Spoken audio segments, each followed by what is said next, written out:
e companhia vai levá-las para poder ter o culto na linguagem delas nesse momento.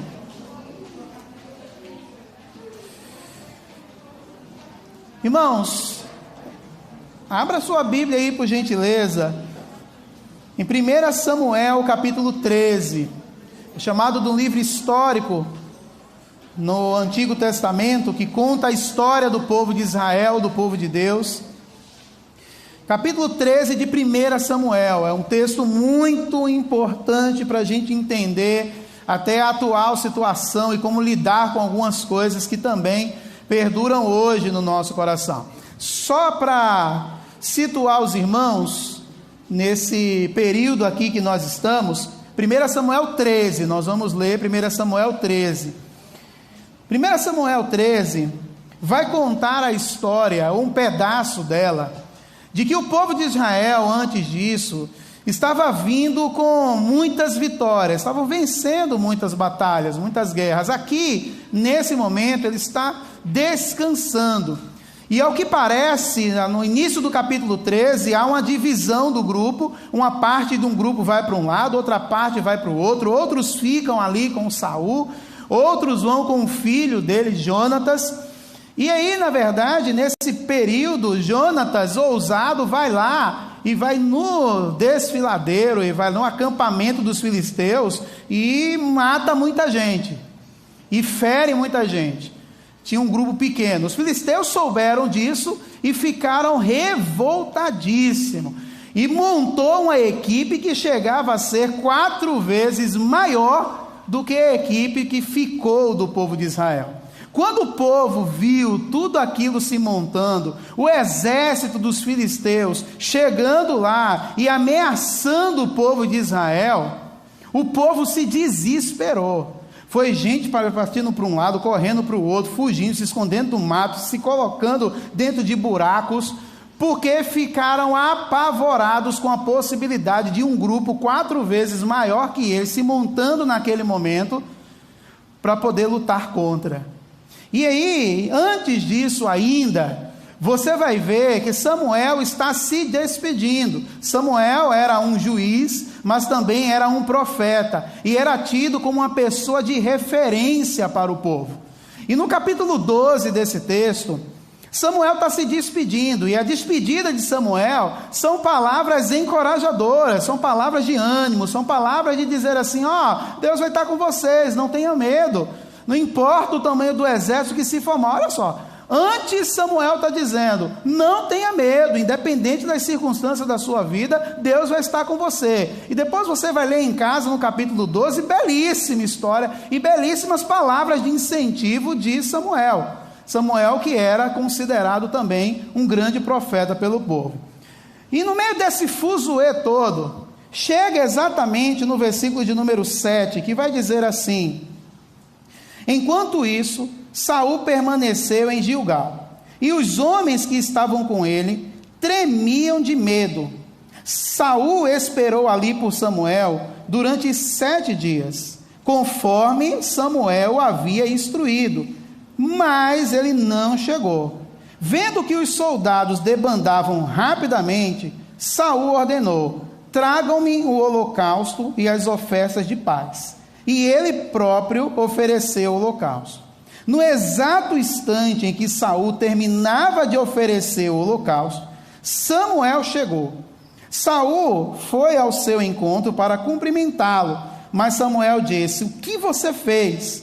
Saul respondeu: vi que meus homens estavam debandando, e que o Senhor não chegou no prazo que havia prometido. Além disso, os filisteus estavam em Miquimais, prontos para a batalha. Aí pensei: os filisteus estão prontos para lutar contra nós em Gilgal, e eu não pedi ajuda ao Senhor, por isso me senti na obrigação de oferecer o holocausto. Você agiu como um tolo, exclamou Samuel. Não guardou o mandamento que o Senhor seu Deus lhe deu. Se tivesse obedecido o Senhor, teria estabelecido para sempre seu reinado sobre Israel. Agora, porém, seu reinado não permanecerá, pois o Senhor escolheu um homem segundo o coração dele, o Senhor já designou esse homem para ser líder de seu povo, pois você não obedeceu ao mandamento do Senhor. Só até aqui, que Deus nos abençoe com a compreensão desse texto. Minha oração é que o Espírito Santo continue falando ao seu coração. Aqui nós vemos nitidamente a ação de Saul, a precipitação de Saul. Claro que Saul foi movido por aquilo que nós damos o nome hoje, se dava também na época, de ansiedade. E quando a gente fala sobre isso, a precipitação é apenas uma face oculta, é um gatilho que nos leva à precipitação. E isso é muito oportuno falarmos nos dias de hoje sobre isso, exatamente porque a precipitação é um mal que nos rodeia.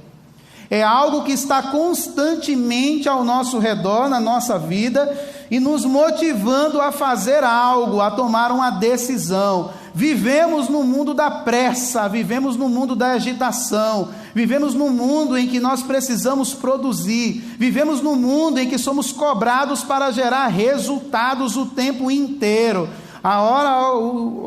Quando a gente acorda durante o dia, a gente já é cobrado por isso, a gente tem uma agenda lotada, a gente se envolve em um monte de coisa, a gente acorda cedo, dorme tarde, e enfim, a gente tem essa correria da vida, porque nós precisamos de alguma forma gerar, produzir, e esse gerar e produzir gera um desgaste, de maneira que parece que temos a sensação que estamos sempre para trás.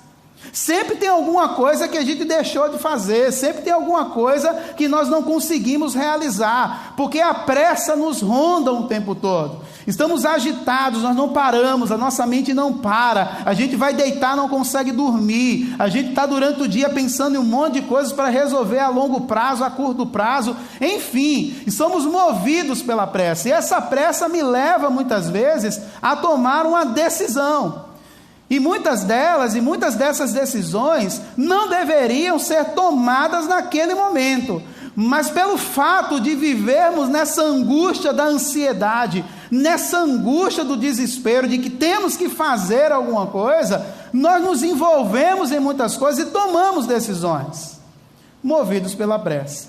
Foi exatamente isso que aconteceu aqui na vida de Saul, um cara que tinha tudo para dar certo. Então aqui nesse texto, Saul, por causa da sua ansiedade, tomou algumas atitudes precipitadas que arruinou o seu futuro. Um cara que tinha tudo para dar certo. O povo de Israel não tinha rei. Aliás, o último foi Josué. Josué morre, vem aí o período dos juízes. E nesse período dos juízes, vários juízes, inclusive uma juíza, Débora, também se levanta para liderar o povo. O povo não tinha uma referência de rei, porque o próprio texto de Juízes vai dizer que Deus seria o rei deles. Eles não precisavam de uma figura humana para liderá-los. Mas a angústia bateu e o povo começou a comparar as coisas que estavam ao seu redor e os povos que estavam ao seu redor. E aí eles começaram a indagar: olha, por que é que as outras nações têm rei e nós não temos? Nós estamos cansados de ser liderados por juízes. Nós precisamos de um rei.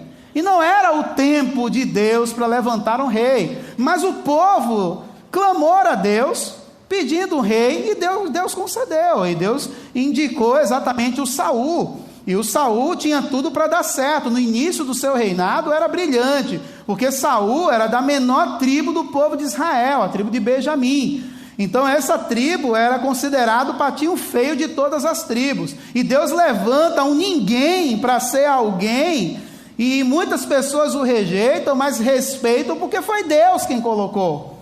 E diz o texto que do ombro para cima não existia ninguém mais belo que Saul. Era aparência, aparentava rei, e aparentava representar bem o povo.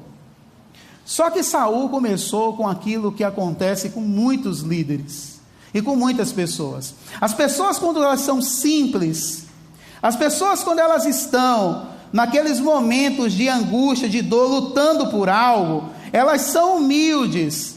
Elas são pessoas que falam com todo mundo, elas são pessoas que interagem com todo mundo, elas são pessoas que têm amizades. No momento em que elas se colocam em situações que de alguma forma, de alguma maneira as promovem, elas começam a olhar para as outras pessoas de cima para baixo. Elas começam a se envolver com orgulho no seu coração. Elas começam a achar que elas são as pessoas mais importantes desse mundo. Mudou de cargo, acaba olhando para os outros como se os outros fossem ninguém, fossem nada. E é assim que acontece muitas vezes. E Saul foi esse cara, Saul foi orgulhoso. Por isso que você vai ver aqui no texto, por que é que Deus ficou tão zangado com Saul? E por que Samuel ficou horrorizado com ele? Porque ele se achava sacerdote, ele se achava rei e ele se achava profeta. Quando ele vai dizer aqui que Samuel demorou, a única pessoa que poderia prestar sacrifícios era sacerdote. Só. Ninguém podia tocar no sacrifício. Só que aí Samuel diz para ele assim: me espera, porque eu vou chegar e Deus vai dizer o que é que a gente tem que fazer diante de tudo o que está acontecendo. Mas aí Samuel tinha prometido que ia chegar em 7 dias. No 7º dia, imagina o coração desse cara. Imagina uma pessoa dizer para você: eu tenho um negócio para te contar, mas só daqui a 1 semana. O ansioso entra em desespero, liga para você, manda mensagem. Se te vê na rua, e aí, fala aí, é o quê? O ansioso vai fazer você forçar até você dizer. Você manda uma simples mensagem durante o dia: quando chegar em casa eu quero conversar. Na hora seu telefone toca. Fala, é o quê? Aconteceu isso. Daqui a 7 dias eu vou chegar. E o cara passou o 1º dia, 2º dia, no 7º dia o cara não veio. E aí o cara, no meio de desespero, naquela ansiedade terrível, ele vai lá e toma a decisão. No momento que ele toma a decisão, Samuel chega, e aí começa a desandar na vida dele. E irmãos, a gente vai aprender algumas coisas com esse texto, sobre que algumas ansiedades que nós temos no nosso coração, podem nos levar a tomar atitudes precipitadas, que podem, de alguma forma, de alguma maneira, arruinar o nosso futuro. O nosso futuro, muitas vezes, está sob ameaça por causa da nossa precipitação. E existem decisões que nós tomamos que são irreversíveis. Você ouviu isso? Existem decisões, atitudes que nós tomamos que são irreversíveis. É por isso que nós temos que pensar muito antes de falar algo, antes de postar algo, antes de publicar algo, antes de tomar alguma decisão, porque existem decisões que não só ferem a gente, mas ferem as pessoas que estão ao nosso redor, de maneira que essas decisões são irreversíveis. É por isso que nós precisamos pensar com muita calma o que é que nós vamos fazer. Ou o que é que nós estamos fazendo, que decisão nós vamos tomar. E esse texto vai nos ensinar algumas coisas sobre os perigos da precipitação. Quais são esses perigos que nós precisamos ter cautela, ter calma, para que a gente não possa tomar decisões na nossa vida e essas decisões venham a arruinar o nosso futuro? A primeira coisa que eu aprendo nesse texto, a partir do versículo 8, quando diz que Saul esperou ali por Samuel durante 7 dias, conforme Samuel havia instruído, porém ele não chegou. Vendo que os soldados debandavam rapidamente, Saul ordenou, ele não pediu, porque ele mandava, ele era rei. Ele reinou durante 42 anos. Ele era rei, ele era um cara que se falasse tinha que obedecer, então ele ordena, e ele vai dizer aqui, no versículo de número 9, então ordenou, tragam-me o holocausto e as ofertas de paz. E ele próprio ofereceu o holocausto. E no momento exato, no mesmo instante, quando Saul terminava de oferecer, Samuel chega. E a gente aprende qual é o perigo. A precipitação faz o pânico substituir a paciência. Escutou isso? A precipitação faz o pânico substituir a paciência. Samuel tinha dado uma ordem: daqui a 7 dias eu chego. No mínimo que ele tinha que fazer era esperar 8 dias. No mínimo. O cara disse 7 dias. No 7º dia, as coisas já estavam se montando. Samuel não chegou e ele age precipitadamente. E no momento que ele age, Samuel chega. No mesmo instante, diz o texto bíblico. O que ele está querendo dizer? Eu, quando falo de pânico aqui, eu não estou falando de pânico que é a patologia que algumas pessoas têm. Eu falo do desespero, daquele momento de angústia que você fica sem saber o que fazer. E nesse momento, o pânico toma conta da vida de muitas pessoas, e essas pessoas, elas não conseguem mais ter paciência para esperar as coisas acontecerem. E você, eu, cada um de nós, já estamos cansados de saber que Deus tem um tempo certo para fazer as coisas. Samuel entendia isso, mas Saul não, porque Saul era rei, e por ser rei, tinha que ser na hora dele. Por ser rei, ele tinha que tomar uma decisão. Por ser rei, ele tinha que fazer alguma coisa, mesmo que seja ferir princípios, mas ele era rei. Na cabeça dele, algumas pessoas estavam esperando que ele fizesse alguma coisa, só na cabeça dele. Mas o povo estava com medo, e ele agiu. O pânico tomou conta da sua alma, ele não confiou em Deus. E é assim que muitas vezes isso nos leva a tomar decisões precipitadas na nossa vida. Não temos paciência para esperar, até porque o mundo está passando numa velocidade tão grande que a gente não consegue mais acalmar o nosso coração, pensar no que vamos fazer. Pensar. Porque as coisas muitas vezes não vão acontecer no jeito e no dia que nós queremos, tem um tempo.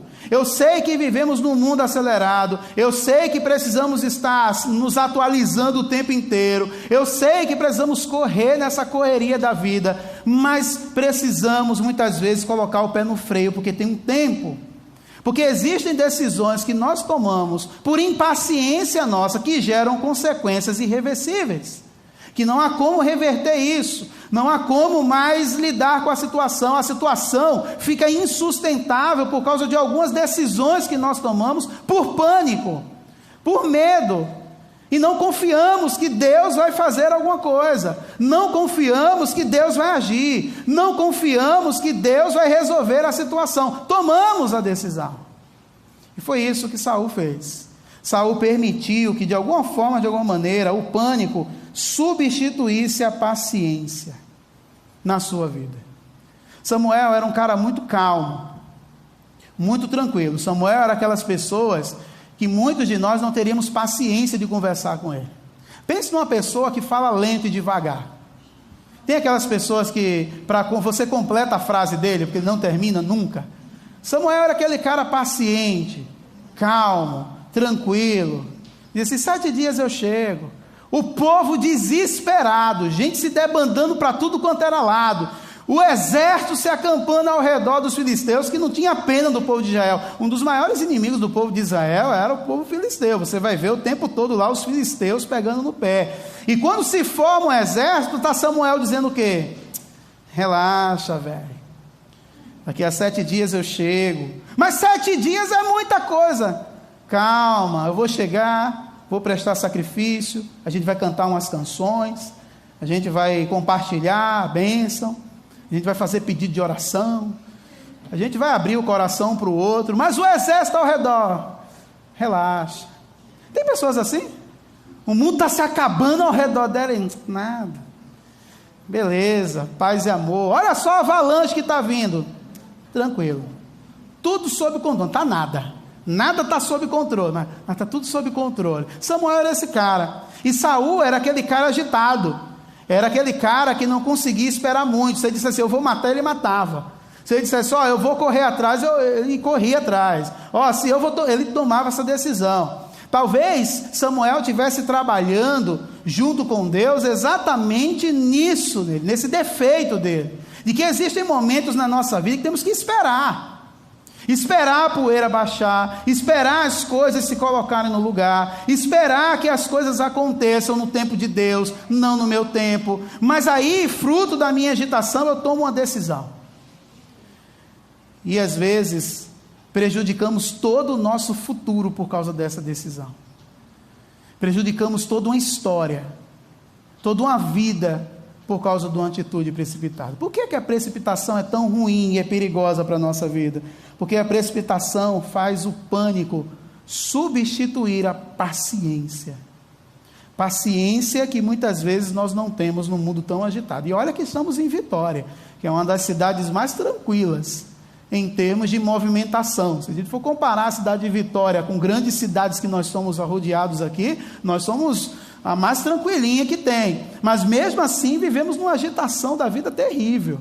A gente não para, e o conselho bíblico é para a gente: tenha paciência, não deixe o pânico da vida tomar conta de você, não deixe o pânico colocar-se no seu coração de tal forma que você não tenha mais paciência para esperar o tempo de Deus.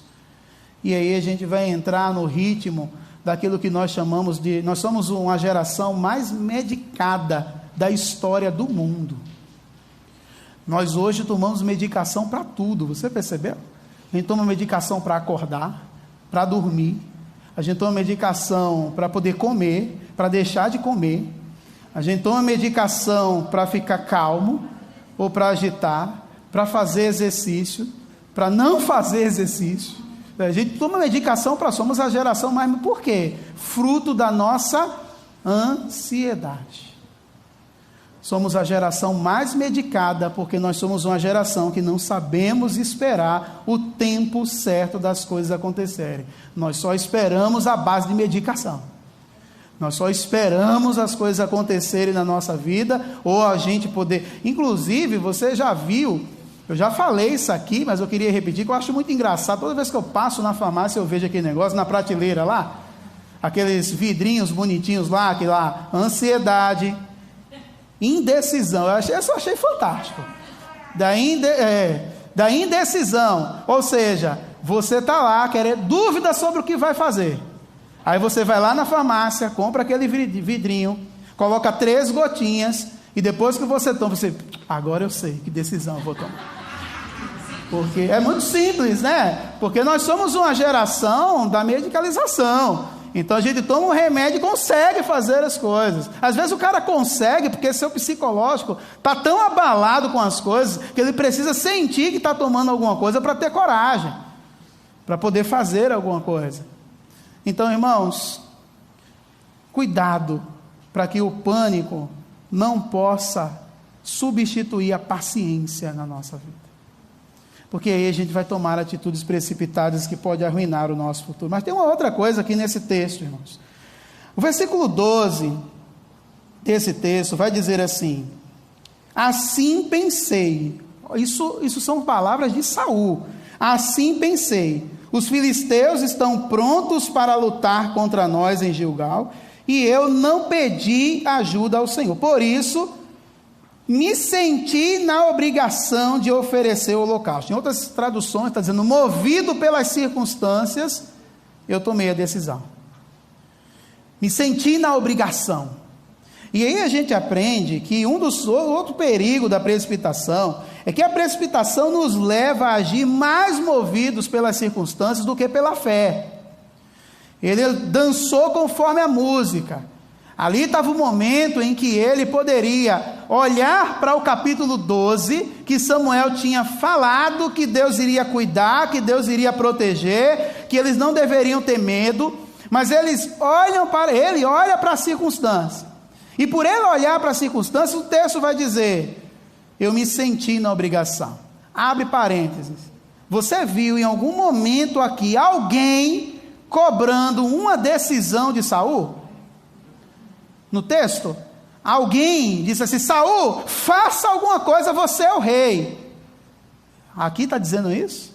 O povo saiu tomando suas decisões. O povo saiu correndo de um lado para o outro. E aí ele disse que eu me senti na obrigação. Ninguém está cobrando nada para ele, mas ele colocou uma autocobrança nele, que o levou a tomar uma decisão que ninguém queria que ele tomasse, porque o povo já sabia da regra, o povo sabia que tinha que esperar Samuel, o povo sabia que era Samuel que iria chegar e dizer o que ele viria fazer, porque ele era sacerdote, ele estava em comunhão com Deus, e Deus ia falar através de Samuel, não através de Saul. Ninguém estava cobrando. E aí a gente muitas vezes é movido por essas circunstâncias, porque nós colocamos uma autocobrança em nós. Ninguém está cobrando nada a nós, mas nós colocamos esse fardo na nossa vida, como se nós tivéssemos a obrigação de fazer alguma coisa. Percebe que muitas vezes ninguém cobra nada, mas eu estou me cobrando? Parece que nós vivemos numa competição desenfreada, que ninguém está me pedindo para fazer nada, mas eu me sinto na obrigação de fazer. E aí eu faço, e quando eu faço e dá errado, eu culpo a Deus. E aí eu culpo os outros. Mas aí ninguém estava cobrando nada. Às vezes ninguém está cobrando nada para você. Mas você coloca um fardo na sua vida, dizendo, eu tenho que tomar. Por que você tem que tomar a decisão? Alguém está te cobrando isso? Alguém está pedindo para que você tome essa decisão? Ou simplesmente você quer tomar porque você carrega um fardo sobre você, que parece que você tem que carregar o mundo nas costas e você tem que tomar a decisão? Por que você tem que tomar a decisão? Porque não pode esperar. Às vezes a gente age movido pelas circunstâncias. Porque as circunstâncias pediu, eu tenho que fazer. Porque aquela porta se abriu e eu tenho que entrar. Porque alguma coisa e eu tenho que fazer. Não. Às vezes, nós colocamos uma autocobrança em nós. E essa autocobrança é um gatilho enorme para que eu tome uma decisão precipitada. Para que eu faça alguma coisa. Ninguém estava cobrando nada. Mas nós nos cobramos. Porque nós temos que seguir o ritmo. Porque nós temos que gerar frutos, nós temos que produzir, nós temos que gerar resultados, e aí a gente tem que se enfiar um monte de coisa, e aí a gente tem que estudar mais, e aí a gente tem que ter 200 pós-graduações, a gente tem que ter 15 doutorados, a gente tem que ter 20 empregos, porque a gente tem que dar conta da vida. A vida é grande demais para eu ficar fazendo uma coisa só, para que eu relaxe, para que eu confie em Deus, para que pela fé Deus vai suprir minha necessidade. Eu tenho que me envolver em tudo, eu tenho que fazer tudo, eu tenho que gerar tudo, eu tenho que fazer um monte de coisa, porque a vida é grande demais, e eu preciso abraçar o mundo com as mãos, e aí eu tomo decisões precipitadas, porque eu não tenho tempo para pensar, porque eu não tenho tempo para refletir, porque a vida me joga nisso, e movidos pelas circunstâncias, tomamos nossas decisões. Existem decisões, irmãos, que o fato, e preste bem atenção nisso, o fato de uma porta estar se abrindo, não significa que é vontade de Deus. Às vezes nos lançamos em uma porta, porque nós dizemos assim, se essa fechou e aquela abriu, aquela que fechou é do diabo e essa que se abriu é de Deus. Às vezes é o contrário. Às vezes aquela que se abriu é do diabo e a que se fechou é de Deus, para que você continue perseverando, insistindo, mas abriu a porta é de Deus, aí toma uma decisão precipitada. Porque a gente não tem tempo para parar e refletir, igual Saul. Só quem podia oferecer sacrifício era Samuel, sacerdote. Mas ele, movido pela circunstância, que só acontecia na cabeça dele, a cobrança só estava na cabeça dele, a cobrança estava só nele, nem ninguém estava cobrando nada a ele, mas ele, movido pelas circunstâncias, deixou a fé de lado. Tomamos decisões na nossa vida precipitadas exatamente pelo fato de que não colocamos a nossa vida nas mãos de Deus, não confiamos, não temos fé suficiente, a gente fica colocando nas mãos de Deus e toma. Percebe as nossas orações? Deus, eu entrego tudo nas tuas mãos, termina de orar, me dá, eu vou fazer. Deus, eu coloco tudo no altar, tudo é teu, eu vou dormir, está em paz, o meu amanhã está nas tuas mãos, aquela decisão que tem que tomar amanhã está nas tuas mãos, eu vou dormir. Aí deita e diz, meu Deus, será que o Senhor vai fazer mesmo? Não é melhor eu fazer? Aí das 5 da manhã você tem que acordar, não dorme, porque você coloca na mão de Deus e toma, coloca nas mãos de Deus e toma, coloca nas mãos de Deus e toma, e aí você não age pela fé, e aí você não consegue ver Deus fazendo, porque você quer fazer, e por você querer fazer, aí você toma uma decisão precipitada, e não confiou que Deus poderia te ajudar a fazer, te conduzir. Talvez se Saul tivesse parado um pouco, ele poderia ouvir Deus dizendo assim para ele, calma, Samuel está na porta, espera, tenha paciência, não haja movido pelas circunstâncias, haja movido pela fé, creia. Às vezes o nosso Samuel está na porta, a bênção de Deus está na porta para a gente, mas aí a gente toma a decisão precipitada, e aí a gente perde a graça de viver pela fé, a graça de viver pelo favor de Deus. Mas tem uma outra coisa que esse texto vai nos ensinar, que está ligado a isso. Versículo 13, foi a resposta de Samuel. Você agiu como um tolo, exclamou Samuel. Não guardou o mandamento que o Senhor seu Deus lhe deu. Se tivesse obedecido, o Senhor teria olha só, se tivesse obedecido, esperado, se tivesse com o coração calmo, se não agisse por impulso, se não tivesse falado, se não tivesse praticado aquilo, se não tivesse tomado a decisão, o Senhor teria estabelecido para sempre seu reinado sobre Israel. Para sempre, por causa de segundos. Olha só, segundos para sempre. Segundos para sempre. Por causa de segundos, ele perdeu bênçãos eternas. E o perigo da precipitação é exatamente esse, que a precipitação nos faz perder bênçãos futuras. Às vezes a bênção está aguardando a gente, e essa bênção é para sempre.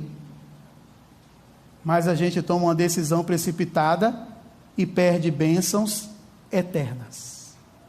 Por causa de segundos. Se naquele momento em que você pensou em falar algo, você tivesse respirado fundo por alguns segundos, não teria causado um estrago. Se naquele momento que você queria postar algo para ferir alguém, você tivesse pensado e não postado. Naquele momento em que você iria tomar uma decisão na sua vida, e aí você parou e disse, eu vou esperar mais um pouco. São questões de segundos que a gente perde bênçãos futuras. Talvez a bênção de Deus iria repousar na nossa vida naquele momento, ia chegar, iríamos experimentar o melhor de Deus para a nossa vida, iríamos dormir em paz quando chegasse em casa. Mas por causa de segundos, jogamos tudo na lata do lixo, fora, por causa de segundos, perdemos bênçãos eternas. Irmãos, quantas coisas nós perdemos, algumas nós sabemos, porque nós vemos claramente, outras não, mas quantas coisas nós perdemos na nossa vida, por causa de segundos, por causa de momentos em que eu poderia acalmar o meu coração e esperar só mais um pouquinho, mas por causa de segundos eu perco bênçãos futuras, que Deus iria confirmar na nossa vida. Talvez a geração do Senhor Jesus poderia ter incluído o nome de Saul, como um grande rei do povo de Israel, como um grande rei de um povo e de um reinado que poderia ter tudo para dar certo, mas aqui, por causa de segundos, ele perdeu bênçãos que poderiam se confirmar eternamente na vida deles. E talvez teríamos aqui estaríamos lendo a vida de Saul com outro olhar, com um cara que esperava o tempo certo das coisas acontecerem, com um cara que conseguiu dominar a sua ansiedade, de maneira que ele foi um dos reis mais abençoados. Poderíamos estar lendo isso aqui hoje, mas por causa de segundos, perdeu bênçãos eternas. Meu amado e meu irmão, isso faz com que a gente pense que existem momentos na nossa vida que temos que parar para tomar algumas decisões. Porque um segundo pode fazer muita diferença. Por isso temos que estar vigilantes o tempo todo. Por isso que precisamos ter discernimento espiritual o tempo todo, para entender que são questões de segundos, que a bênção de Deus pode repousar sobre nós para sempre. Eu queria concluir esse texto lendo mais uma vez o versículo 13. E esse versículo 13 vai dizer assim: você agiu como tolo, exclamou Samuel. Não guardou o mandamento que o Senhor seu Deus lhe deu. Não guardou o mandamento que o Senhor seu Deus lhe deu. E aqui ele só dá uma dica. Samuel só dá uma dica de como eu posso evitar a precipitação na minha vida. Só dá uma dica aqui, está nesse versículo. E ele vai dizer assim, quando tapamos os nossos ouvidos para as vozes das circunstâncias, para ouvir apenas a voz de Deus. Como é que eu venço a precipitação? Ou como é que eu evito a precipitação na minha vida? Quando eu tapo os ouvidos para as vozes das circunstâncias, para ouvir apenas a voz de Deus. Saul olhou para as circunstâncias e não ouviu Deus. Saul olhou para tudo o que estava acontecendo, mas não ouviu Deus. E o que Samuel está dizendo? Se você tivesse tapado os ouvidos para as circunstâncias e se concentrado apenas na voz de Deus, a bênção dele repousaria sobre você, porque você teria obedecido. O princípio básico de um rei para ter sucesso no seu reinado e na vida do povo era obediência. E para obedecer a Deus, precisamos tapar os ouvidos para as vozes que estão ao nosso redor, as vozes das circunstâncias, para ouvir apenas Deus. Isso se chama obediência. Meu amado e meu irmão, talvez você já tenha tomado uma decisão na sua vida que gerou muitos desgastes para você. Nesse momento, é hora de juntar os cacos, porque Saul tinha outra chance. Aqui, você acredita que Saul poderia ter uma outra chance, sim ou não? Poderia ter. Foi determinado por Deus que ele nunca mais seria abençoado por Deus. Talvez uma das coisas que ele poderia fazer é dizer: Deus me perdoe, Samuel, eu agi sim como um tolo. Mas você vai ver que a vida segue seu fluxo. As coisas vão acontecendo. E por causa do orgulho que ele tinha, ele não conseguiu mudar a sua história. Sabe por quê? Porque ele era rei. E por ser rei, ele era prepotente, orgulhoso. Mesmo errado, ele não deu o braço a torcer. Mesmo Deus dizendo para ele: nunca mais, a sua bênção poderia ser eterna, mas não vai. Em nenhum momento você vê quebrantamento. Você vai ver ele fazendo uma coisa atrás da outra, uma coisa atrás da outra, uma coisa atrás da outra. Porque o orgulho tomou conta. Qual é o caminho que nós precisamos fazer? O caminho de volta. Já tomou a decisão? Já errou? Já causou estrago? O caminho da conversão, o retorno, arrependimento, que isso leva até o trono da graça de Deus. E quem sabe, Deus, assim como fez na vida de muita gente, mude o quadro da situação e continue com a mão dele sobre a nossa vida, para nos abençoar pela sua graça, pela sua misericórdia. Como é que eu evito a precipitação na minha vida? Tape os ouvidos para as vozes das circunstâncias que tentam determinar o que você tem que fazer, e ouça apenas a voz de Deus. Ele é o seu Deus e Ele cuida de você. Eu convido você a ficar de pé e nós vamos louvar ao Senhor. Mas nesse momento, enquanto o nosso grupo de louvor está chegando aqui, eu queria convidar você a fechar seus olhos. Feche seus olhos. Quais são as decisões que você precisa tomar na sua vida, mas você não tem coragem de tomar?